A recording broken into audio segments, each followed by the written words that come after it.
Hello my dear YouTube family, welcome back to Neeta tarot reading. ಇವತ್ತು ನಾನು ಯಾವ ವಿಚಾರದ ಬಗ್ಗೆ ರೀಡಿಂಗ್ ಮಾಡ್ತಾ ಇದ್ದೀನಿ ಅಂತ ಹೇಳಿದ್ರೆ, ನೀವು ನಂಬುವ ದೇವಿಯ ಸಂದೇಶ ಏನಾಗಿದೆ ಅಂತ ಹೇಳಿ.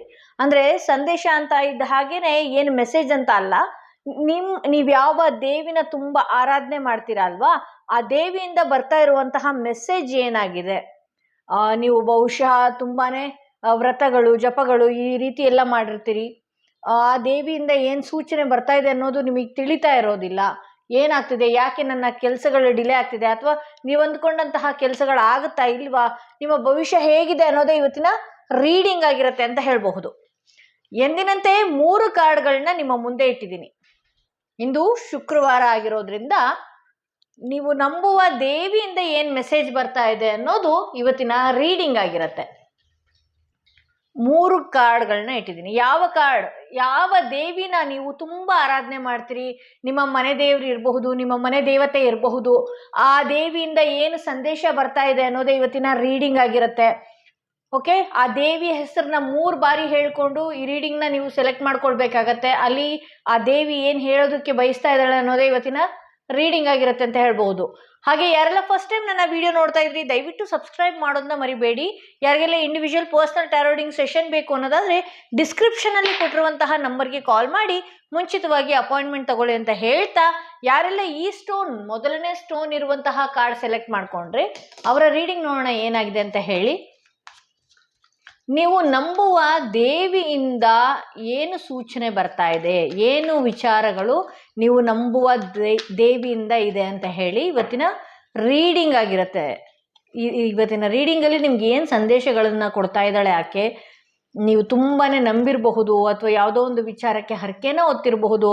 ಆ ದೇವಿಯಿಂದ ಏನು ಸಂದೇಶಗಳು ಬರ್ತಾ ಇದೆ, ಯಾವ ವಿಚಾರದಲ್ಲಿ ನೀವು ಎಚ್ಚರಿಕೆಯಿಂದ ಇರಬೇಕು, ಹಾಗೆ ಯಾವ ವಿಚಾರ ಮುಂದೆ ಬರೋದಿದೆ, ನಿಮ್ಮ ಮನೆಯ ಎನರ್ಜಿ ಹೇಗಿದೆ, ನಿಮ್ಮ ಎನರ್ಜಿ ಯಾವ ರೀತಿ ಇದೆ, ಹಾಗೆ ಏನೆಲ್ಲ ವಿಚಾರಗಳು ಈಗ ಆಗಬೇಕಾಗಿತ್ತು ಆಗಿಲ್ಲ ಅನ್ನೋರಿಗೆ ಇವತ್ತಿನ ರೀಡಿಂಗ್ ಆಗಿರುತ್ತೆ ಅಂತ ಹೇಳಬಹುದು. ನೀವು ನಂಬುವ ದೇವಿ ಸೂಚನೆ ಏನಿದೆ ಅಂತ ಹೇಳಿದ್ರೆ, ನಿಮ್ಮ ಸುತ್ತ ಇರುವಂತಹ ಜನಗಳೇನಿದಾರಲ್ವಾ, ಒಂದಷ್ಟು ನಿಮ್ಮ ಕೇಡು ಬಯಸುವಂತಹ ಜನಗಳಾಗಿದ್ದಾರೆ ಅನ್ನೋದು ಇಲ್ಲಿ ಹೇಳ್ತಾ ಇದೆ. ನೀವು ಯಾವ ಜನ, ನನ್ನ ಸುತ್ತ ಯಾರೂ ಇಲ್ಲ, ನಾನು ತುಂಬಾ ಚೆನ್ನಾಗಿದ್ದೀನಿ, ನನ್ನ ಏಳಿಗೆ ಆದರೂ ಎಲ್ಲರೂ ಬಯಸುವಂಥವ್ರೆ, ನಾನು ಏನೋ ಹೇಳ್ಕೊಂಡೆ ಅವರೆಲ್ಲ ತುಂಬ ಖುಷಿ ಪಡೋರು ಅಂತ ನೀವು ಅಂದ್ಕೊಂಡಿದ್ದೀರಿ. ಇಲ್ಲ, ದಯವಿಟ್ಟು ಇಲ್ಲಿ ಯಾವ ವಿಚಾರದಲ್ಲಿ ನೀವು ಈ ರೀಡಿಂಗ್ನ ನೋಡ್ತಾ ಇದ್ದೀರಿ, ಈಗ ಏನು ಗೊಂದಲದಲ್ಲಿದ್ದೀರಲ್ವಾ, ಇದು ನಿಮಗೆ ಆಗಬೇಕಾಗಿರುವಂಥದ್ದಲ್ಲ. ನಿಮ್ಮ ಜೀವನದಲ್ಲಿ ಏನು ನೋವನ್ನು ಅನುಭವಿಸ್ತಾ ಇದ್ದೀರಿ ಅದು ಆಗಬೇಕಾಗಿದ್ದಂಥದ್ದಲ್ಲ. ಅದು ಆ್ಯಕ್ಚುಲ್ ಆಗಿ ಜನಗಳು ನಿಮಗೆ ತಂದಿಟ್ಟಂತಹ ಸಮಸ್ಯೆ ಅನ್ನೋದು ಇಲ್ಲಿ ತೋರಿಸ್ತಾ ಇದೆ. ಹಾಗೆ ನೀವು ನಂಬುವ ದೇವಿ ಏನಿದೆಯಲ್ಲ, ನೀವು ನಂಬುವ ದೇವಿ ನಿಮ್ಮನ್ನ ಎಷ್ಟೋ ಬಾರಿ ಪ್ರೊಟೆಕ್ಷನ್ ಮಾಡಿದ್ದಾಳೆ. ಆದರೆ ಇಲ್ಲಿ ಕೆಲವು ಸಲ ನಿಮ್ಮ ಬೆನ್ನಿಗೆ ಚೂರಿ ಹಾಕುವಂತಹ ಜನಗಳನ್ನು ನೀವು ಇಟ್ಕೊಂಡೇ ನೀವು ಮುಂದೆ ಸಾಗ್ತಾ ಇರೋದ್ರಿಂದ, ಇಲ್ಲಿ ದೇವಿಯಿಂದ ಎಷ್ಟೇ ನಿಮಗೆ ಪ್ರೊಟೆಕ್ಷನ್ ಸಿಕ್ಕರು ಏನೇ ಆದ್ರೂ ಕೂಡ ಇಂಥ ಜನಗಳ ಸಹವಾಸ ಮತ್ತೆ ಮತ್ತೆ ಮಾಡ್ತಾ ಇರೋದ್ರಿಂದ ನೀವು ಮಾಡುವಂತಹ ಕೆಲಸಕ್ಕೆ ಅತಿಯಾಗಿ ಹೊಡೆತ ಬೀಳ್ತಾ ಇದೆ. ಹಾಗೆ ಇಲ್ಲಿ ಫುಲ್ಲು ಡಾರ್ಕ್ ಕಲರ್ ಕಾಣಿಸ್ತಾ ಇರೋದ್ರಿಂದ, ಫುಲ್ಲು ಬ್ಲ್ಯಾಕ್ ಆಗಿರೋದ್ರಿಂದ, ಇಲ್ಲಿ ತುಂಬ ಸ್ವಾಟ್ಸ್ಗಳಿರೋದ್ರಿಂದ ಒಬ್ಬರಲ್ಲ ಇಬ್ಬರಲ್ಲ 4-5 ಜನಗಳ ಏನು ನೆಗೆಟಿವ್ ಎನರ್ಜಿಗಳು ನಿಮ್ಮ ಮೇಲೆ ಆವರಿಸ್ಕೊಂಡಿದೆ. ಸಾಕಷ್ಟು ಜನಗಳು ನಿಮಗೆ ಒಳ್ಳೇದು ಬಯಸೋರು ಒಬ್ಬರೋ ಇಬ್ಬರೋ ಇಷ್ಟೇ ಆಗಿರ್ತಾರೆ, ಒಬ್ಬರೋ ಇಬ್ಬರೋ ಅಷ್ಟೇ ಜನಗಳಾಗಿರ್ತಾರೆ. ಬಟ್ ಆದರೆ ಸಾಕಷ್ಟು ರೀತಿಯಲ್ಲಿ ಬೆನ್ನಿಗೆ ಚೂರಿ ಹಾಕುವಂತಹ ಜನಗಳು ನಿಮ್ಮ ಸುತ್ತ ಇದ್ದಾರೆ ಅಂತ. ನೀವು ನಿಮ್ಮನ್ನು ಪ್ರೊಟೆಕ್ಷನ್ ಮಾಡ್ಕೊಳ್ಳೋದಕ್ಕೆ ಯಾರಿಂದ ನಾನು ಪ್ರೊಟೆಕ್ಷನ್ ಮಾಡ್ಕೊಳ್ಳೋದು ಅಂತ ಇದು ಮಾಡ್ತೀರಿ, ಇವರಿಂದ ನಾನು ತಪ್ಪಿಸ್ಕೊಳ್ಬೇಕು ಅಥವಾ ಅವರಿಂದ ತಪ್ಪಿಸ್ಕೊಳ್ಬೇಕು, ಅವರಿಂದ ನಾನು ಅವಾಯ್ಡ್ ಆಗಬೇಕು, ಈ ರೀತಿ ಎಲ್ಲ ನೀವು ಅಂದ್ಕೊಂಡಿರ್ತೀರಿ. ಬಟ್ ಆದರೆ ಇಲ್ಲಿ ಏನಾಗ್ತಾ ಇದೆ, ನಿಮ್ಮ ದೇವಿಯ ನೀವು ಆರಾಧನೆ ಮಾಡಿದಾಗ ಆಗಿರಬಹುದು, ಏನೇ ಇರಬಹುದು, ಆ ದಿನಗಳಲ್ಲಿ ಒಂದಷ್ಟು ರಕ್ಷೆಯ ರೀತಿ ಆಕೆ ಕಾಯ್ತಾ ಇದ್ದಾಳೆ. ಬಟ್ ಆದರೆ ಅಲ್ಲಿಂದ ಮರೆತು ನೀವು ಮುಂದಕ್ಕೆ ಹೋದಾಗ ಇಂಥ ಜನಗಳ ಪೆಟ್ಟು ಪದೇ ಪದೇ ಬೀಳ್ತಾ ಇರೋದ್ರಿಂದ ಆಕೆಯ ಪ್ರೊಟೆಕ್ಷನ್ ಇನ್ನೂ ನಿಮಗೆ ಸಾಲದು ಅಂತ ಹೇಳಿ ಒಂದಷ್ಟು ಕನ್ಫ್ಯೂಷನ್ ಮೈಂಡ್ಗೆ ಬರ್ತೀರಿ. ಯಾರನ್ನ ನಾನು ನಂಬಬೇಕು, ಯಾರು ಏನಾಗ್ತಿದೆ ನನ್ನ ಜೀವನದಲ್ಲಿ ಅನ್ನೋದೇ ಸಾಕಷ್ಟು ವಿಚಾರ ನಿಮ್ಮ ಗೊಂದಲಕ್ಕೀಡಾಗಿದೆ ಅಂತ ಹೇಳಬಹುದು.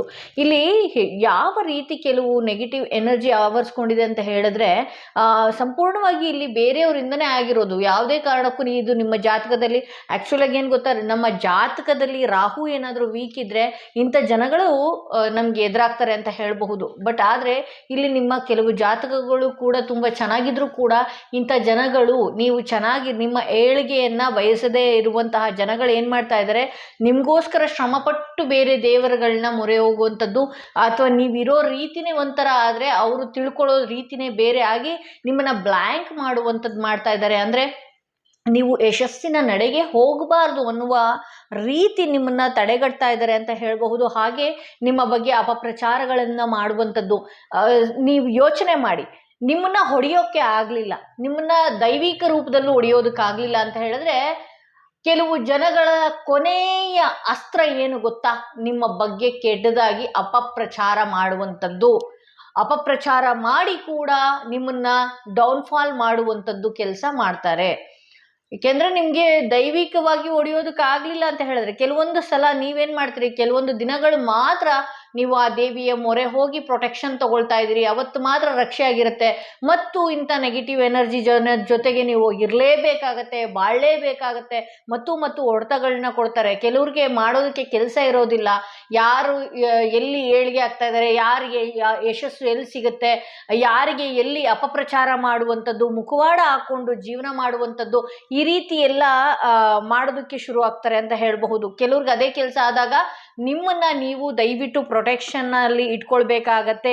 ಸಾಕಷ್ಟು ನಿಮ್ಮ ವ್ಯಾವಹಾರಿಕ ಜಾಗದಲ್ಲೂ ಕೂಡ ನೀವು ನಿಮ್ಮಿಂದ ಹಣನ ಪಡೆದಂಥವ್ರಾಗಿರಬಹುದು, ಅಥವಾ ನೀವು ನಿಮ್ಮಿಂದ ಏನು ಹೆಲ್ಪ್ ತಗೊಂಡಿದ್ರು ಕೂಡ ಈಗ ಅವರು ಚೆನ್ನಾಗಿದ್ರು ಕೂಡ ಏನು ಇಲ್ಲದಂತೆ ಆ್ಯಕ್ಟಿಂಗ್ ಕೂಡ ಮಾಡ್ತಾರೆ. ಹಾಗೆ ಹಣನ ನಿಮಗೆ ಬರಬೇಕಾಗಿರುವ ಹಣನ ವಾಪಸ್ ಕೊಡಬೇಕು ಅಂತ ಹೇಳಿದ್ರೆ ಅವ್ರಿಗೆ ತಲೆನೋವು ಶುರು ಆಗುತ್ತೆ. ಹಾಗೆ ಅವರು ಇಲ್ಲದ ರೀತಿಯಲ್ಲಿ ತೋರಿಸ್ಕೊಳ್ಳುವಂಥದ್ದು. ಹಾಗೆ ಇನ್ನು ಕೆಲವ್ರ ಲೈಫಲ್ಲಿ ಕೆಲವೊಂದು ವಿಚಾರಗಳು ನಿಮ್ಮ ಹತ್ರ, ನೀನು ಈ ರೀತಿ ಇದ್ರೆ ನಿನಗೆ ಒಳ್ಳೇದಾಗತ್ತೆ, ನೀನು ಈ ರೀತಿ ಜೀವನ ಮಾಡು, ಈ ರೀತಿ ಇರು ಅಂತ ಹೇಳಿದ್ರೆ ನೀವು ಒಂದಷ್ಟು ಎಚ್ಚರಿಸ್ಕೊಳ್ತೀರಿ. ಬಟ್ ಆದರೆ ಆ ಥರ ಅಲ್ಲ, ನೀನು ಮಾಡ್ತಿರೋದೇ ಸರಿ, ನೀವೇನೇ ತಪ್ಪು ಮಾಡಿದ್ರು ಕೂಡ, ನೀವು ತಪ್ಪಾಗಿದ್ರೂ ಕೂಡ ನೀವು ಮಾಡ್ತಿರೋದೇ ಸರಿ ಅನ್ನೋ ರೀತಿ, ಮೊಸಳೆಯ ರೀತಿ ನಿಮ್ಮ ಕಣ್ಮುಂದೆ, ನರಿಯ ರೀತಿ ನಿಮ್ಮ ಕಣ್ಣ ಮುಂದೆ ಕಾಣಿಸ್ಕೊಳ್ತಾ ಇದ್ದಾರೆ. ಅವರು ನೀವು ಅನ್ಕೊಳ್ಬೋದು, ಇವರು ನನ್ನ ಮಾತು ಕೇಳಿದ್ರು, ನಾನು ಮಾಡ್ತಾ ಇರೋದು ಒಳ್ಳೆ ಕೆಲಸನೇ, ನನಗಿನ್ನು ಒಳ್ಳೇದಾಗತ್ತೆ, ನನಗಿನ್ನು ಯಾವ ಭಯನೂ ಇಲ್ಲ ಅಂತ ನೀವು ಅನ್ಕೊಳ್ಬೋದು.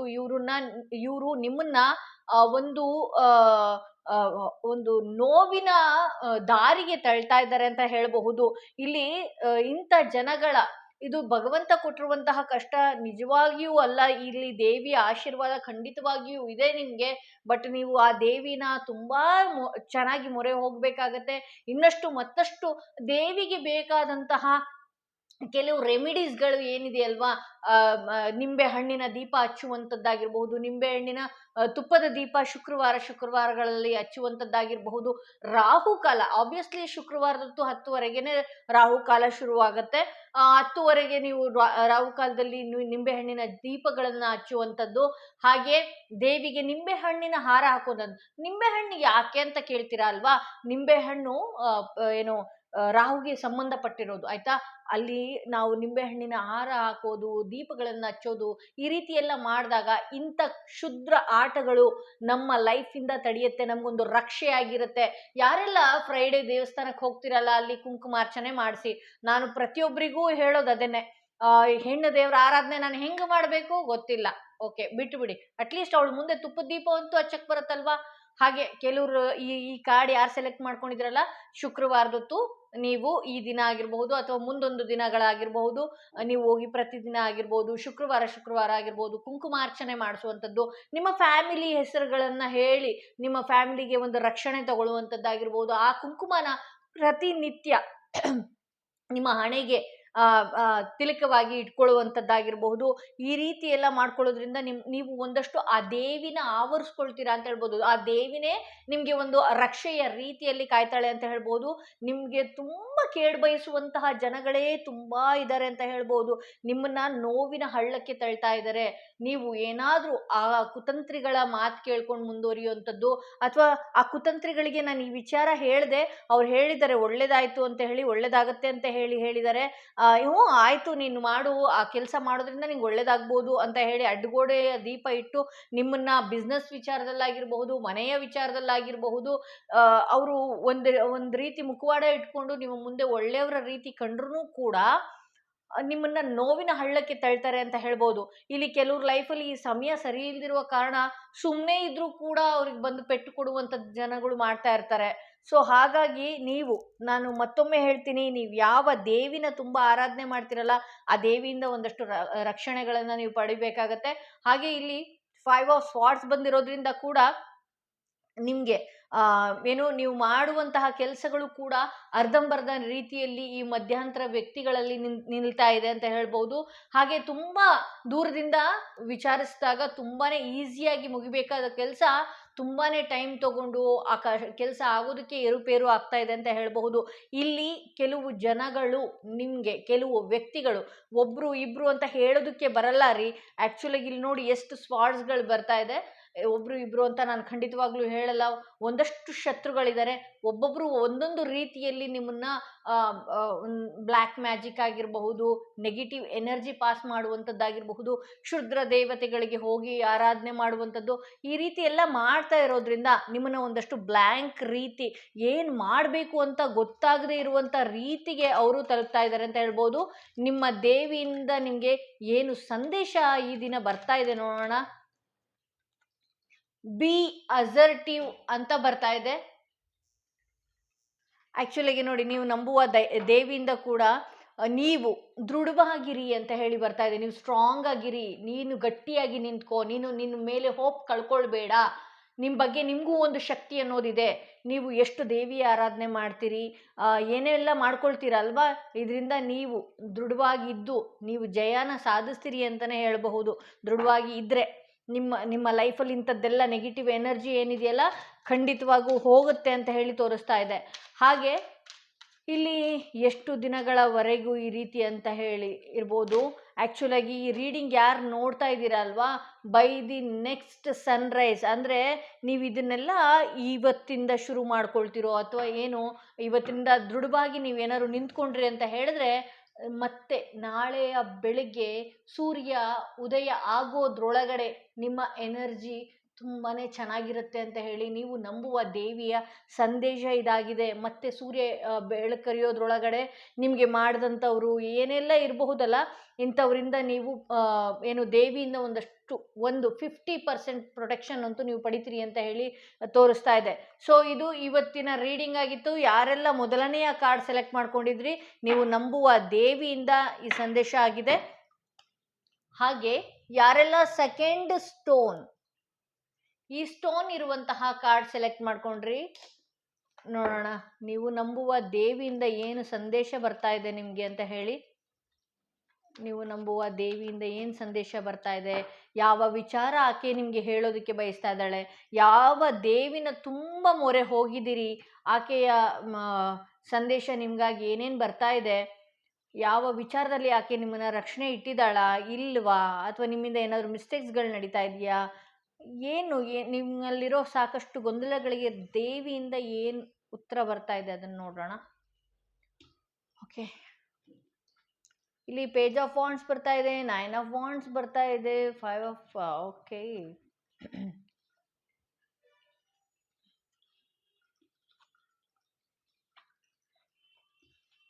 ಓಕೆ, ಇಲ್ಲಿ ಕೆಲವ್ರ ಲೈಫಲ್ಲಿ ಈಗ ಯಾವುದೋ ಒಂದು ಕೆಲಸ ಕಾರ್ಯಗಳನ್ನ ಕೈ ಹಿಡಿದಿದ್ದೀರಿ ಅಂತ ತೋರಿಸ್ತಾ ಇದೆ.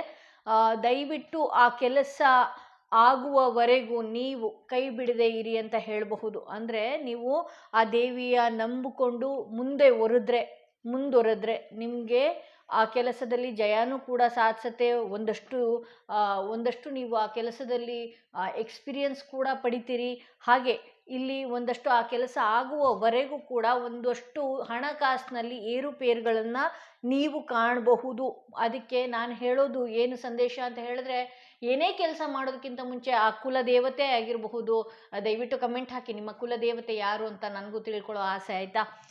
ಕುಲದೇವತೆ ಆಗಿರಬಹುದು, ನೀವು ನಂಬುವ ದೇವತೆ ಯಾರೇ ಆಗಿರೋದು, ಮಾರಿಕಾಂಬ ಆಗಿರಬಹುದು, ಸಿಗಂದೂರೇಶ್ವರಿ ಆಗಿರಬಹುದು, ದುರ್ಗಾಂಬ, ಕೊಲ್ಲೂರು ಮೂಕಾಂಬಿಕೆ, ಆ ದೇವಿನ ನೀವು ಅಲ್ಲಿಗೇ ಹೋಗಬೇಕು ಅಂತ ಏನಿಲ್ಲ, ಆಯಿತಾ? ಹೋದರೆ ಇನ್ನೂ ತುಂಬಾ ಒಳ್ಳೆಯದು. ಕೆಲವ್ರ ಕೈಯಲ್ಲಿ ನನಗೆ ಅಲ್ಲಿವರೆಗೂ ಹೋಗೋಕ್ಕಾಗಲ್ಲ ಅನ್ನೋರು ದಯವಿಟ್ಟು ಆಕೆನ ನೆನೆದು ಮನೆಯಲ್ಲೇ ಒಂದು ತುಪ್ಪದ ದೀಪ ಹಚ್ಚಿ ನೀವು ನಿಮ್ಮ ಕೆಲಸಕ್ಕೆ ಮುಂದುವರಿರಿ.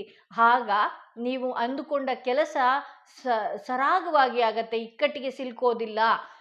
ನಾವು ಯಾವುದೇ ದೇವ್ರನ್ನ ನಮ್ಮ ಜೊತೆಯಲ್ಲಿ ಇಟ್ಕೊಂಡು ನಾವು ಮುಂದುವರಿಲಿಲ್ಲ ಅಂತ ಹೇಳಿದ್ರೆ, ನಾವು ಸಾಧನೆ ಮಾಡೋದಕ್ಕಾಗಿರಬಹುದು, ನಮ್ಮ ಕೆಲಸ ಕಾರ್ಯಗಳಲ್ಲಿ ಜಯ ಸಾಧಿಸೋದಕ್ಕೆ ಸಾಧ್ಯನೇ ಇಲ್ಲ. ನಾವು ಒಂದು ದೈವನ ನಾವು ಪೂಜೆ ಪುನಸ್ಕಾರ, ಹೂವು, ಆಡಂಬರ ಇದು ಯಾವುದು ಬೇಡ ರೀ, ಮನಸ್ಸಿನಲ್ಲಿ ಇರಬೇಕು. ಮನಸ್ಸಿನಲ್ಲಿ ಆ ದೇವಿನ ನೆನೆದು ಅಥವಾ ಮನೆಯಲ್ಲೇ ಒಂದು ತುಪ್ಪದ ದೀಪನ ಹಚ್ಚಿ ನೀವು ಆ ಕೆಲಸದ ಕಡೆ ಗಮನ ಕೊಡ್ತಾ ಹೋದ್ರಿ ಅಂತ ಹೇಳಿದ್ರೆ, ಇಲ್ಲಿ ಹಣಕಾಸಲ್ಲಿ ಏನು ತೊಂದರೆ ಕಾಣ್ತಾ ಇದ್ದೀರಿ ಅಲ್ವಾ, ಹಣಕಾಸಲ್ಲಿ ತೊಂದರೆ ಕಾಣೋದು ಕೂಡ ಒಂದಷ್ಟು ನಿಮ್ಮ ಕಂಟ್ರೋಲಿಗೆ ಸಿಗುತ್ತೆ ಅಂತ ಹೇಳಿ ಇಲ್ಲಿ ತೋರಿಸ್ತಾ ಇದೆ. ನೀವು ಏನಾದರೂ ಆ ದೇವತೆನ ಇನ್ನಷ್ಟು ನೀವೇನು ಮಾಡ್ತೀರಿ ಅಂತ ಹೇಳಿದ್ರೆ, ಈ ರೀಡಿಂಗ್ ನೋಡ್ತೀರಿ ಅಥವಾ ಯಾವುದೋ ಒಂದು ದೇವಿ ಬಗ್ಗೆ ನೋಡ್ತೀರಿ, ಅಥವಾ ಮನೆಯಲ್ಲಿ ನಿಮ್ಮ ತಾಯಿ ತಂದೆನೋ, ಅಪ್ಪ ಅಮ್ಮ, ಅತ್ತೆ ಅಜ್ಜ ಅಕ್ಕ ಇವರೆಲ್ಲ ಹೇಳಿದಾಗ ಆ ದೇವಿನ ಒಂದು ದಿನ ಆರಾಧನೆ ಮಾಡೋದು, ಮತ್ತೆ ನಾಳೆ ಬೆಳಗ್ಗೆ ಮರೆಯೋದು ದಯವಿಟ್ಟು ಮಾಡಬೇಡಿ. ಯಾಕೆಂದ್ರೆ ಇಲ್ಲಿ ಹಣದ ವಿಚಾರದಲ್ಲೂ ನೀವು ಆಬ್ಸ್ಟಿಕಲ್ಸ್ ಅಂದ್ರೆ ಏರುಪೇರುಗಳನ್ನ ನೋಡ್ತೀರಿ. ಹಾಗೆ ನಿಮ್ಮ ಜೊತೆಯಲ್ಲಿ ಇರೋರು ಕೂಡ ಒಂದಷ್ಟು ಏನಾದರೂ ಕೆಲಸ ಕಾರ್ಯ ಮಾಡುವಾಗ ಆರೋಗ್ಯ ತಪ್ಪುವಂಥದ್ದು, ಈ ರೀತಿ ಎಲ್ಲ ನಿಮಗೆ ಆಗುವಂಥದ್ದಿದೆ. ದಯವಿಟ್ಟು ಆ ದೇವಿನ ಮುಂದೆ ಇಟ್ಕೊಂಡು ನೀವು ಮುಂದುವರೆದ್ರಿ ಅಂತ ಹೇಳಿದ್ರೆ ಆ ಕೆಲಸಗಳಲ್ಲಿ ನೀವು ಜಯ ಸಾಧಿಸ್ತೀರಿ ಅನ್ನೋದು ಬರುತ್ತೆ. ಆ ಕೆಲಸದ ಕಾರ್ಯಗಳಲ್ಲಿ ನಿಧಾನವಾಗಿ ಅಂದ್ರೆ ಒಳ್ಳೊಳ್ಳೆ ಅವಕಾಶಗಳು ಓಪನ್ ಆಗ್ತಾ ಹೋಗುತ್ತೆ. ಹಾಗೆ ಸರಿಯಾದ ದಾರಿ ನಿಮಗೆ ಕಾಣಿಸುತ್ತ ಹೋಗುತ್ತೆ. ಈ ದೇವಿನ ನೀವು ಬಿಡದೆ ನೀವು ಪ್ರತಿನಿತ್ಯ ಆಕೆನ ಆರಾಧನೆ ಮಾಡ್ಕೊಳ್ಳುವಂಥದ್ದು. ಹಾಗೆ ತುಪ್ಪದ ದೀಪ ಒಂದೇ ಅಲ್ಲ, ದಯವಿಟ್ಟು ನಿಮ್ಮ ಪೂಜಾ ಮಂದಿರದಲ್ಲಿ ಗಂಡು ಮಕ್ಕಳಾಗಿರ್ಬೋದು, ಹೆಣ್ಮಕ್ಳಾಗಿರ್ಬೋದು, ಅದು ಯಾರೇ ಇರಬಹುದು, ಗಂಡು ಮಕ್ಕಳು ನೋಡ್ತಾ ಇದ್ರೆ ಮನೆಯಲ್ಲಿರೋ ಹೆಣ್ಮಕ್ಳ ಕೈಯಲ್ಲಿ ಆ ದೇವಿಯ ಕಳಶನೋ ಅಥವಾ ಫೋಟೋನೋ ಆ ಮುಂದೆ ಒಂದು ಚಿಕ್ಕ ರಂಗೋಲಿ, ತುಂಬಾ ದೊಡ್ಡ ರಂಗೋಲಿ ಹಾಕಕ್ಕೆ ಹೋಗ್ಬೇಡಿ, ಸ್ಟಾರ್ ಬರೆದ್ರು ಆಯ್ತು, ಅದೊಂಥರ ಮಂಡ್ಲ ಇದ್ದ ಹಾಗೆ ಅದ್ರ ಮುಂದೆ ತುಪ್ಪದ ದೀಪ ಹಚ್ಚಿ ಇಟ್ಟಾಗ ನಿಮಗೆ ಪ್ರತಿನಿತ್ಯವೂ ಕೂಡ ಇದನ್ನು ಮಾಡ್ಕೊಂಡು ಬಂದ್ರಿ ಅಂತ ಹೇಳಿದ್ರೆ ಸರಿಯಾದ ದಾರಿ ಬರುತ್ತೆ. ಹಾಗೆ ನಿಮ್ಮ ಬಿಸ್ನೆಸ್ ಅಲ್ಲೂ ಕೂಡ ಲಕ್ ಅನ್ನೋದು ಕ್ರಿಯೇಟ್ ಆಗುತ್ತೆ. ಹಾಗೆ ಈ ದೇವಿಯ ಆಶೀರ್ವಾದ ಕೊನೆಯವರೆಗೂ ನಿಮಗೆ ಕಾಣಿಸ್ಕೊಳ್ಳುತ್ತೆ. ಈ ದೇವಿನ ಹೆಚ್ಚೆಚ್ಚು ಯಾವ ದೇವಿ ಅಷ್ಟೊಂದು ಆರಾಧನೆ ಮಾಡ್ತಿದ್ದೀರೋ ನನಗೆ ಗೊತ್ತಿಲ್ಲ, ಬಟ್ ನೀವು ಯಾರ್ಯಾರು ರೀಡಿಂಗ್ ನೋಡ್ತಾ ಇದ್ದೀರಲ್ಲ, ಆ ದೇವಿನ ಕರೆದ್ರೆ ಆಕೆ ಬರುವಂತವಳು ಅಂತಾನೆ ತೋರಿಸುತ್ತೆ. ಅಂದ್ರೆ ಪ್ರತಿ ಒಂದು ರೀತಿಯಲ್ಲೂ ಕೂಡ ಅದು ಯಾರಾದ್ರೂ ರೂಪದಲ್ಲಾದ್ರೂ ಕೂಡ ಆಕೆ ಬಂದು ನಿಮ್ಗೆ ಹಿಂದೆನೂ ತುಂಬಾ ಕೈ ಹಿಡಿದಿದ್ದಾಳೆ, ಅಥವಾ ಇನ್ನು ಮುಂದೆನೂ ಕೈ ಹಿಡಿತಾಳೆ, ಈಗಲೂ ಕೂಡ ಸದಾಕಾಲ ಇದ್ದಾಳೆ. ಅವಳನ್ನ ನೀವು ಇಟ್ಕೊಳ್ಳುವ ರೀತಿ ಸರಿಯಾಗಿ ಇರಬೇಕು. ಆಕೆನ ಯಾವಾಗ್ಲೂ ನೆನೆದು ನೀವು ಮಾಡಿದ್ರಿ ಅಂದ್ರೆ ತಾಯಿಯ ರೀತಿ ಆಕೆ ನಿಮ್ಮ ಜೀವನದಲ್ಲಿ ನಿಮ್ಮ ಏಳಿಗೆಯಲ್ಲಿ ಆಕೆ ಮುಂದೆ ಕರ್ಕೊಂಡು ಹೋಗ್ತಾಳೆ ನಿಮ್ಮನ್ನ ಅಂತ ತೋರಿಸ್ತಾ ಇದೆ. ಓಕೆ, ಹಾಗೆ ಇಲ್ಲಿ ವೈಟ್ ಗೌನ್ ಈಕೆ ಹಾಕಿರೋದ್ರಿಂದ ಏನಿದೆ ಅಲ್ವಾ, ನೀವು ಯಾರ ಬಗ್ಗೆಯೂ ಕೂಡ ಕೆಟ್ಟ ವಿಚಾರಗಳನ್ನ ನೀವು ಯೋಚನೆ ಮಾಡಬಾರ್ದು. ಹಾಗೆ ಯಾರ ಕಣ್ಣಲ್ಲೂ, ಯಾವ ಹೆಣ್ಣು ಮಕ್ಕಳ ಕಣ್ಣಲ್ಲಾಗಿರಬಹುದು ಅಥವಾ ಯಾವ ತಾಯಿಯ ಕಣ್ಣಲ್ಲಾಗಿರಬಹುದು, ಯಾರ ಕಣ್ಣಲ್ಲೂ ನೀರು ಹಾಕಿಸದೆ ನಿಮ್ಮ ಮನಸ್ಸನ್ನ ಶುಭ್ರವಾಗಿ ಇಟ್ಕೊಳ್ಬೇಕಾಗತ್ತೆ. ಹೌದು, ನಿಮ್ಮನ್ನ ಜನ ಕೆಟ್ಟವ್ರಂತಾರ, ಒಳ್ಳೆಯವ್ರಂತಾರ, ನಿಮ್ಮ ಬಗ್ಗೆ ಗಾಸಿಪ್ ಮಾಡ್ತಾರ, ನೀವು ಕೆಟ್ಟವರು ಅಂತ ಏನಾದ್ರೂ ಬಡ್ಕೊಳ್ಳಿ, ಓಕೆ, ಆದ್ರೆ ನಿಮ್ಮ ಮನಸ್ಸು ಯಾವಾಗ್ಲೂ ಶುಭ್ರವಾಗಿ ಇರ್ಬೇಕಾಗತ್ತೆ. ಜನ ಯಾವಾಗ್ಲೂ ಏನ್ ಅನ್ಕೊಂಡ್ರು ಅವರ ಕರ್ಮನ ಅವರು ರಿಟರ್ನ್ ತಗೊಳ್ತಾರೆ. ಜಡ್ಜ್ಮೆಂಟ್ ಕಾರ್ಡ್ ಬಂದಿರೋದ್ರಿಂದ ನಿಮ್ಗೆ ಈ ಹಿಂದೆ ಯಾರಾದ್ರೂ ತೊಂದರೆ ಕೊಟ್ಟಿದ್ರೆ, ಏನೇ ಕೊಟ್ಟಿದ್ರೆ ಅದು ನಿನ್ನ ಲಾಸ್ಟ್ ಬರ್ತ್ ಕರ್ಮ ಇತ್ತು.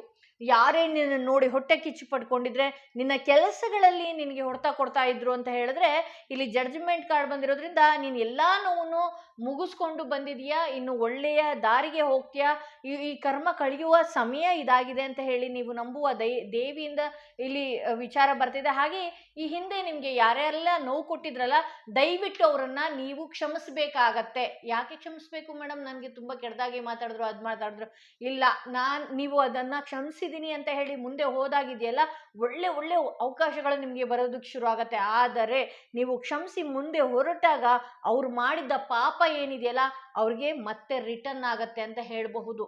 ನೀವೇನು ಅನುಭವಿಸಿ ಈ ಕರ್ಮನ ಮುಂದಕ್ಕೆ ಬಂದ್ಬಿಟ್ರಿ, ಬಟ್ ಆದರೆ ಅವರು ಕರ್ಮ ಅನ್ನೋದು ಗಂಟು ಕಟ್ಕೊಂಡು ಇಡ್ತಾರಲ್ಲ, ಅದು ನಿಂತ ಜಾಗದಲ್ಲಿ ಹೊಡೆತ ಕೊಡುತ್ತೆ, ಹೋಗೋ ಜಾಗದಲ್ಲಿ ಕೊಡುತ್ತೆ, ಅವರು ಮಾಡೋ ಕಾರ್ಯಗಳಲ್ಲಿ ಕೊಡುತ್ತೆ, ಅವ್ರ ಮನೆಗಳಿಗೆ ಕೊಡುತ್ತೆ, ಅವರ ಆರೋಗ್ಯಗಳಲ್ಲಿ ಕೊಡುತ್ತೆ.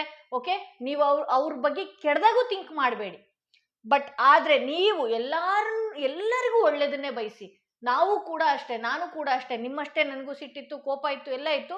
ಬಟ್ ಈಗ ಯಾರು ನೋಡಿದ್ರು ಅವ್ರ ಜೀವನನೂ ಚೆನ್ನಾಗಿರ್ಲಿ ಅಂತ ಬೇಡ್ಕೊಳ್ತೀವಿ. ನಾವು ಯಾವಾಗ ಆ ರೀತಿ ಮಾಡ್ಕೊಂಡು ಮುಂದಕ್ಕೆ ಹೋಗ್ತೀವಿ, ನಮಗೆ ಏನು ನ್ಯಾಯ ಸಿಗಬೇಕೋ ಅದು ನ್ಯಾಯವಾಗೇ ಸಿಗುತ್ತೆ ಅಂತ ಹೇಳ್ಬೋದು. ಇಲ್ಲಿ ಜಸ್ಟಿಸ್ ಕಾರ್ಡ್ ಬರ್ತಾ ಇದೆ.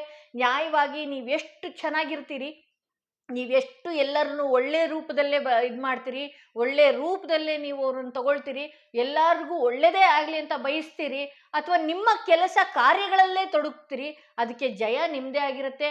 ನ್ಯಾಯವಾಗಿ ನಿಮ್ಗೆ ಏನು ಕೊಡಬೇಕೋ ಅದು ಕೊಟ್ಟೇ ಕೊಡುತ್ತೆ. ಹೌದು, ನೀವು ತುಂಬ ಎಮೋಷನಲ್ ವ್ಯಕ್ತಿನೇ. ಹಾಗೆ ನಿಮಗೆ ಆ ದೇವಿ ನೋಡಿದಾಗಲೂ ಕೂಡ, ಆ ದೇವಿನ ನೆನೆದಾಗಲೂ ಕೂಡ ಕಣ್ಣೀರು ಬರುವಂಥದ್ದು ತುಂಬಾ ಇದೆ ಅಂತ ಹೇಳ್ಬೋದು. ಯಾಕೆ ಅಂತ ಹೇಳಿದ್ರೆ, ಕೆಲವೊಂದು ಸಲ ನಿಮ್ಮ ಜೀವನದಲ್ಲಿ ಅದ್ಭುತಗಳು ನಡೆದಿದೆ ಅನ್ನೋದೇ ಈ ರೀಡಿಂಗಲ್ಲಿ ನನಗೆ ತೋರಿಸುತ್ತೆ. ಯಾಕೆ ಅಂತ ಹೇಳಿದ್ರೆ, ಆ ಜೀವನದಲ್ಲಿ ಅದ್ಭುತ ಘಟನೆಗಳು ನಡೆದಾಗ ಆ ದೇವಿ ಎಲ್ಲೋ ಕೈ ಹಿಡಿದು ನಡೆಸಿದಾಳೆ ಅನ್ನುವ ಭಾವನಾತ್ಮಕ ಫೀಲ್ ಕೂಡ ಇದೆ. ಹಾಗೆ ಆ ರೀತಿ ಕಾಪಾಡಿದಾಳೆ ಕೂಡ. ಹಾಗೆ ನೀವು ಯಾರ ಹತ್ರನೂ ಮಾತಾಡಬೇಕಾದ್ರೆ ಎಚ್ಚರಿಕೆಯಿಂದ ಮಾತಾಡಬೇಕಾಗತ್ತೆ ಅಂತ ತೋರಿಸುತ್ತೆ. ಯಾಕೆಂದರೆ ನೀವು ಏನಾದರೂ ಕೋಪ ಬಂದಾಗ ಮಾತಾಡಿದ ಮಾತುಗಳು ನಿಮ್ಮ ಒಳ್ಳೆಯ ಸಂಬಂಧಗಳನ್ನು ಹಾಳು ಮಾಡಬಹುದು. ಸೊ ಹಾಗಾಗಿ ಒಂದಷ್ಟು ಮೌನವಾಗಿದ್ದು ನೀವು ನಿಮ್ಮ ಜಯದಲ್ಲಿ, ನಿಮ್ಮ ಏನಿದೆ ಬಿಸ್ನೆಸ್ಸಲ್ಲೋ, ಕೆಲಸ ಕಾರ್ಯಗಳಲ್ಲೋ, ಮುಂದಿನ ಗೋಲ್ಸ್ಗಳಲ್ಲೋ, ನಿಮ್ಮ ಜೀವನದಲ್ಲೋ ಗೆಲ್ಲುತ್ತೀರಿ. ಸಪೋರ್ಟಿವ್ ಆಗಿ ಕೂಡ ನಿಮ್ಮ ಫ್ಯಾಮಿಲಿ ಪರ್ಸನ್, ನಿಮ್ಮ ಬಾಳ ಸಂಗಾತಿಗಳು ನಿಮ್ಮನ್ನು ಸಪೋರ್ಟಿವ್ ಆಗಿ ನಿಂತ್ಕೊಳ್ತಾರೆ ಅನ್ನೋದು ಈ ರೀಡಿಂಗಲ್ಲಿ ಅದ್ಭುತ ರೀಡಿಂಗ್ ಅಂತಲೇ ಹೇಳ್ಬೋದು ಕಣ್ರಿ. ದಯವಿಟ್ಟು ನಾನು ಹೇಳಿದನ್ನ ರೆಮಿಡೀಸ್ಗಳನ್ನ ನೀವು ಮಾಡಿಕೊಡ್ರಿ. ನೀವು ನಿಮ್ಮ ಬಾಳ ಸಂಗಾತಿ ಕೂಡ ನಿಮ್ಮ ಜೊತೆ ಸ್ಟ್ರಾಂಗಾಗಿ ನಿಲ್ತಾರೆ ಕೂಡ ಅಂತಲೂ ಹೇಳಬಹುದು. ಹಾಗೆ ನಿಮ್ಮ ದೇವಿ, ನೀವು ನಂಬುವಂಥ ದೇವಿನ ಪ್ರತಿನಿತ್ಯ ಆರಾಧನೆ ಮಾಡ್ಕೊಳ್ಳುವಂಥದ್ದು, ಆಕೆಯ ಗುಡಿ ಏನಾದರೂ ಹತ್ರದಲ್ಲಿತ್ತು ಅಂತ ಹೇಳಿದ್ರೆ ಪ್ರದಕ್ಷಿಣೆ ಹಾಕುವಂಥದ್ದು. ಈ ರೀತಿ ಆಕೆಯ, ನಾನು ಹೇಳಿದ್ನಲ್ಲ, ದೇವರ ಮನೆಯಲ್ಲಿ ಒಂದು ಮಂಡಲ ಬರೆದ್ಬಿಟ್ಟು ಅದ್ರ ಮುಂದೆ ತುಪ್ಪದ ದೀಪ ಹಚ್ಚಿ, ಓಕೆ, ಅಲ್ಲಿ ಆಕೆ ಇದ್ದಾಳೆ ಅಂತ ಅರ್ಥ. ನೀವು ಮಂಡಲ ಬರಿದಲೇ ಯಾವ ಪೂಜೆ ಮಾಡಿದ್ರು ಕೂಡ ಅಲ್ಲಿ ದೇವಿ ಬರೋದಿಲ್ಲ ಅಂತ ಹೇಳ್ಬಹುದು. ಸೊ ಇಲ್ಲಿ ಮುಂದಿನ ದಿನಗಳಲ್ಲಿ ಬಿಗ್ ಹ್ಯಾಪಿ ಚೇಂಜಸ್, ತುಂಬ ನಿಮ್ಮ ಲೈಫಲ್ಲಿ ದೊಡ್ಡ ಒಂದು ಸಂತೋಷದ ವಾತಾವರಣ ಬದಲಾಗುವಂತಹ ಸಮಯ ಹತ್ರದಲ್ಲೇ ಇದೆ ಅಂತ ಹೇಳಬಹುದು. ನೀವು ನಂಬುವ ದೇವಿಯಿಂದ ಬರ್ತಿರುವಂತಹ ಸಂದೇಶ ಏನು ಅಂತ ಹೇಳಿದ್ರೆ, ಬಿಗ್ ಹ್ಯಾಪಿ ಚೇಂಜಸ್, ಒಂದು ಸಂತೋಷದ ವಾತಾವರಣ ಬದಲಾಗ್ತಾ ಇದೆ. ನಿನ್ನ ಜೀವನದಲ್ಲಿ ಒಂದು ದೊಡ್ಡ ಬದಲಾವಣೆ, ಸಂತೋಷದ ಬದಲಾವಣೆ ಆಗ್ತಾ ಇದೆ ಅಂತ ಹೇಳಿ ತೋರಿಸ್ತಾ ಇದೆ. ಸೊ ಇಲ್ಲಿ ನೋಡೋಣ ಯಾವ ಸಮಯಕ್ಕೆ ಅಂತೇಳಿ, by the time you realise ಅಂತ ಹೇಳಿ, ಇದೆಲ್ಲ ನೀನೇನಾದ್ರು ಅರ್ಥಕೊಂಡೆ ಅಂತ ಹೇಳಿದ್ರೆ ಆ ಕ್ಷಣದಿಂದನೇ ನಿನಗೆ ಸಂತೋಷದ ದಿನಗಳು ಶುರು ಆಗ್ತಾ ಇದೆ. ಇಲ್ಲಿ ರೀಡಿಂಗಲ್ಲಿ ಏನೆಲ್ಲ ವಿಚಾರ ಬಂತಲ್ಲ, ಇದನ್ನ ನೀವು ರಿಯಲೈಸ್ ಮಾಡ್ಕೊಂಡ್ರಿ ಅಂತ ಹೇಳಿದ್ರೆ ಆ ಕ್ಷಣದಿಂದನೇ ನಿನಗೆ ಒಂದು ದೊಡ್ಡ ಚೇಂಜಸ್, ದೊಡ್ಡ ಬದಲಾವಣೆ ನಿನ್ನ ಬದುಕಿನಲ್ಲಿ ಬರ್ತಾ ಇದೆ ಅಂತ ಹೇಳ್ಬೋದು. ಸೊ ಇದು ಸೆಕೆಂಡ್ ಕಾರ್ಡ್. ಎರಡನೇ ಕಾರ್ಡ್ ಯಾರು ಸೆಲೆಕ್ಟ್ ಮಾಡ್ಕೊಂಡ್ರಿ ಅವರ ರೀಡಿಂಗ್ ಇದಾಗಿತ್ತು ಅಂತ ಹೇಳಬಹುದು. ಹಾಗೆ ಮೂರನೆಯ ಕಾರ್ಡ್, ಓಕೆ, ಈ ಸ್ಟೋನ್ ಇರುವಂತಹ ಕಾರ್ಡ್ ಯಾರು ಸೆಲೆಕ್ಟ್ ಮಾಡ್ಕೊಂಡ್ರಿ ಅವರ ರೀಡಿಂಗ್ ನೋಡೋಣ ಏನಾಗಿದೆ ಅಂತ ಹೇಳಿ. ಮೂರನೇ ಕಾರ್ಡ್ ಯಾರು ಸೆಲೆಕ್ಟ್ ಮಾಡ್ಕೊಂಡ್ರಿ ಅವರ ಜೀವನದಲ್ಲಿ ನೀವು ನಂಬುವ ದೇವಿಯ ಸಂದೇಶ ಏನಾಗಿದೆ. ನೀವು ತುಂಬ ದೇವಿನ ಆರಾಧನೆ ಮಾಡ್ತಾ ಇದ್ರಿ, ಆ ದೇವಿ ಏನು ಹೇಳೋದಕ್ಕೆ ಬಯಸ್ತಾ ಇದ್ದಾಳೆ, ನೀವೇನಾದರೂ ಹರಕೆ, ವ್ರತ, ಜಪ, ಆಕೆ ತುಂಬ ನಂಬಿದ್ರಿ, ಆಕೆಯಿಂದ ನಿಮಗೆ ಎಷ್ಟು ಪ್ರೊಟೆಕ್ಷನ್ ಇದೆ, ಆಕೆ ಎನರ್ಜಿ ನಿಮ್ಮ ಮೇಲೆ ಎಷ್ಟಿದೆ ಅನ್ನೋದೇ ಇವತ್ತಿನ ರೀಡಿಂಗ್ ಆಗಿರುತ್ತೆ ಅಂತ ಹೇಳಬಹುದು. ಓಕೆ ಓಕೆ, ಸ್ವಾರ್ಡ್ಸ್ ಇದೆ, ಜಡ್ಜ್ಮೆಂಟ್ ಇದೆ. ಈ ಹಿಂದೆ ನಿಮಗೆ ಕೆಲವರು ತುಂಬಾ ಹರ್ಟ್ ಮಾಡಿದ್ದಾರೆ, ತುಂಬಾ ನೋವು ಕೊಟ್ಟು ಮುಂದಕ್ಕೆ ಹೋಗಿದ್ದಾರೆ. ಎಷ್ಟು ನೋವು ಅನುಭವಿಸ್ಬೇಕೋ ಎಲ್ಲ ರೀತಿಯಲ್ಲೂ ನೋವು ಅನುಭವಿಸ್ತಾ ಇದ್ದೀರಿ, ಜನಗಳಿಂದ ಕೂಡ ಅನುಭವಿಸ್ತಾ ಇದ್ದೀರಿ. ಹಾಗೆ ನಿಮ್ಮ ದುಡುಕು ಬುದ್ಧಿಯಿಂದನೂ ಕೂಡ ನೀವು ನೋವನ್ನು ಅನುಭವಿಸಿದಿರಿ ಅಂತಲೇ ತೋರಿಸ್ತಾ ಇದೆ. ಇಲ್ಲಿ ನೀವೇನು ಅನುಭವಿಸಿದಿರಲ್ಲ, ಇಲ್ಲಿ ಮುಂದಿನ 2 ತಿಂಗಳುಗಳಲ್ಲಿ ಜಡ್ಜ್ಮೆಂಟ್ ಕಾರ್ಡ್ ಬಂದಿರೋದ್ರಿಂದ ನೀವೇನು ಅನುಭವಿಸಿದಿರಿ, ಯಾರಿಂದ ನೋವು ಪಟ್ಟಿದಿರಿ, ಯಾರಿಂದ ತೊಂದರೆಗಳನ್ನು ಅನುಭವಿಸಿದಿರಿ, ಎಷ್ಟೆಷ್ಟು ಡಿಫ್ರೆಂಟಾಗಿ, ಹಾಗೆ ನಿಮ್ಮ ದುಡುಕು ಬುದ್ಧಿಯಿಂದ, ನಿಮ್ಮ ಸಿಟ್ಟಿಂದ ನಿಮಗೆ ಎಷ್ಟು ಅನುಭವಿಸ್ಕೊಂಡಿದ್ರಿ, ಇದೆಲ್ಲ ಒಂದು ಕಾರ್ಮಿಕ್ ಕನೆಕ್ಷನ್ ಅಂತ ಹೇಳ್ಬೋದು. ಅಂದರೆ ನಿಮ್ಮ ಹಳೆಯ ಬರ್ತ್ ಕರ್ಮನ ಹೊತ್ಕೊಂಡು ಬಂದಿದ್ರಿ, ಅದಕ್ಕೆ ಇಷ್ಟು ನೋವು ತರ್ತಾ ಇದೆ. ನೀವು ನೀವು ಒಳ್ಳೆ ಕರ್ಮ ಮಾಡಿದರೆ ಒಳ್ಳೆ ಕರ್ಮನೇ ತಿಂತಾ ಇದ್ರಿ, ಕೆಟ್ಟ ಕರ್ಮ ಮಾಡಿ ಓದು ಜನ್ಮದಲ್ಲಿ, ಈಗಲ್ಲ, ಮತ್ತೆ ಟ್ರಿಗರ್ ಆಗಬೇಡಿ, ಓದು ಜನ್ಮದಲ್ಲಿ ಆ ಕರ್ಮಗಳನ್ನು ತಂದಿದ್ದಕ್ಕೆ ಇವತ್ತು ಅಂತಹ ವ್ಯಕ್ತಿಗಳೇ ಎದುರಾಗುವಂಥದ್ದು, ಅಂತಹ ವ್ಯಕ್ತಿಗಳೇ ನಿಮ್ಮನ್ನು ನೋವು ಕೊಡುವಂಥದ್ದು, ಈ ರೀತಿ ಎಲ್ಲ ಆಗ್ತಾ ಇದೆ ಅಂತ ಹೇಳಬಹುದು. ಇಲ್ಲಿ ಜಡ್ಜ್ಮೆಂಟ್ ಕಾರ್ಡ್ ಬಂದಿರೋದ್ರಿಂದ ಕೆಲವರು ದುಡಿಮೆಯಲ್ಲಿ, ಮದುವೆ ವಿಚಾರದಲ್ಲಿ, ರಿಲೇಷನ್ಶಿಪ್ ವಿಚಾರದಲ್ಲಿ, ಬಿಸ್ನೆಸ್ ವಿಚಾರದಲ್ಲಿ, ಕೆಲಸ ಯಾವ್ದ್ಯಾವುದೋ ಒಂದು ತಳ್ಳೋ ಗಾಡಿಯಿಂದನೂ ಇರ್ಬೋದು, ಏನೇ ಇರಬಹುದು, ಎಷ್ಟೆಲ್ಲ ನೋವು ಮಾಡಿದ್ರಿ, ಎಷ್ಟೆಲ್ಲ ಹಣ ಒಡವೆಗಳನ್ನ ಕಳ್ಕೊಂಡಿದ್ರಿ, ಎಲ್ಲನೂ ಮುಗೀತು. ಓಕೆ, ಎಂಡ್ ಆಗಿದೆ. ಸತ್ತು ಬದುಕಿದಂತಹ ರೀತಿಯಲ್ಲಿ ಮತ್ತೆ ಹೊರಗಡೆ ಬರ್ತಾ ಇದ್ದೀರಿ. ಇಷ್ಟೆಲ್ಲ ನೋವು ಏನು ಅನುಭವಿಸಿದಿರಿ, ನೀವು ನಂಬುವ ದೇವಿ ಹೇಳ್ತಾ ಇರೋದು ಇದು ವಿಚಾರ ಹೇಗಿದೆ ಅಂತ ಹೇಳಿದ್ರೆ, ನೀನೇನೆಲ್ಲ ನೋವನ್ನ ಅನುಭವಿಸಿದ್ದಿ, ಆ ನೋವನ್ನ ತಡೆದು, ಆ ನೋವನ್ನ ತಳ್ಳಿ ಹಾಕಿ ಈಗ ಮತ್ತು ಸತ್ತಿ ಹುಟ್ಟದಂತೆ ನೀನು ಹೊರಗಡೆ ಬರ್ತಾ ಇದೆಯಾ ಅಂತ ಹೇಳಿ ಹೊಸ ಅವಕಾಶ ಒಂದು ನಿಮ್ಮ ಜೀವನದಲ್ಲಿ ಬರುವಂಥದ್ದಿದೆ. ಕೆಲವ್ರ ಲೈಫಲ್ಲಿ ಹೊಸ ವ್ಯಕ್ತಿಗಳ ಪ್ರವೇಶ ಆಗಬಹುದು, ಕೆಲವ್ರ ಲೈಫಲ್ಲಿ ಹೊಸ ಅವಕಾಶಗಳು ಆಗಮನಿಸ್ತಾ ಇರುವಂಥದ್ದು, ಹಾಗೆ ಕೆಲವರ ಲೈಫಲ್ಲಿ ಹೊಸ ಅಧ್ಯಾಯ ಅಂತಲೇ ಹೇಳ್ಬೋದು, ಹೊಸ ಅಧ್ಯಾಯಕ್ಕೆ ಮೊದಲನೇ ಹೆಜ್ಜೆ ಅಂತ ಹೇಳ್ಬೋದು. ಈ ಹಿಂದೆ ತುಂಬಾ ದುಃಖಿತರಾಗಿ ಸಂಸಾರಗಳಿಂದ ದೂರ ಆಗಿದ್ದಂಥದ್ದು, ಸಂಸಾರದಲ್ಲೂ ನೋವು ಅಂಥದ್ದು, ಮನೆಗಳಲ್ಲಿ ತುಂಬ ನೋವು ಪಟ್ಟಂಥವ್ರಿಗೆ ತುಂಬಾ ಸಂತೋಷದ ಸುದ್ದಿ ಏನು ಅಂತ ಹೇಳಿದ್ರೆ 10 ಆಫ್ ಕಪ್ಸ್ ಬಂದಿರೋದ್ರಿಂದ ರಿಲೇಟಿವ್ಸ್ ಆಗಿರ್ಬೋದು, ರಿಲೇಷನ್ಸ್ ಆಗಿರ್ಬೋದು, ಒಂದು ಖುಷಿಯ ದಿನಗಳು ಕಳಿತೀರಿ. ಮುಂದೆ ದಿನಗಳಲ್ಲಿ ಖುಷಿಯ ದಿನಗಳು, ನಿಮ್ಮ ವ್ಯಾಲ್ಯೂ ಗೊತ್ತಾಗುವಂಥದ್ದು.